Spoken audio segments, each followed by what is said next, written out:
शशी नावाची एक छोटी मुलगी होती, जिच्या डोळ्यात नेहमीच चमक असायची. तिचे गाव कोकणातील एका छोट्याशा डोंगराळ परिसरात वसलेले होते. तिचे आई-वडील फक्त शेतीवर अवलंबून होते आणि त्यामुळे त्यांना फारशा सुविधा मिळाल्या नव्हत्या. परंतु शशीच्या आयुष्यात एकच मोठा आनंद होता. ती आपल्या शाळेत जाण्यासाठी नेहमीच उत्सुक असायची. शाळेचा पहिला दिवस आला आणि शशीच्या चेहऱ्यावर एक वेगळीच चमक होती.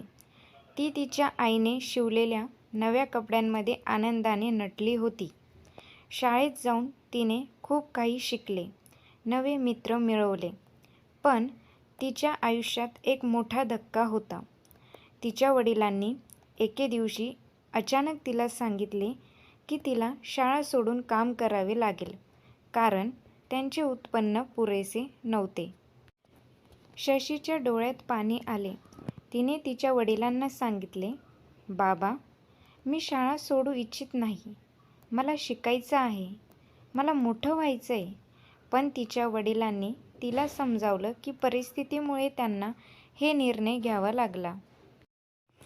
एके दिवशी शशीच्या शाळेतील शिक्षिका तिला घरी भेटायला आल्या.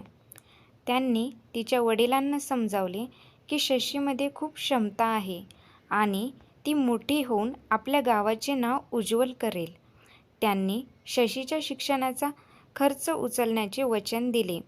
शशीच्या वडिलांनी आश्चर्याने आणि आनंदाने शिक्षकांचे आभार मानले. शशी पुन्हा शाळेत जाऊ लागली. तिने खूप मेहनत घेतली आणि अभ्यासात चांगले यश मिळवले. तिच्या प्रयत्नांचे फळ मिळाले आणि ती शेवटी एक यशस्वी डॉक्टर झाली. तिने आपल्या गावातील लोकांना मदत केली आणि त्यांचे आरोग्य सुधारण्यासाठी खूप काम केले.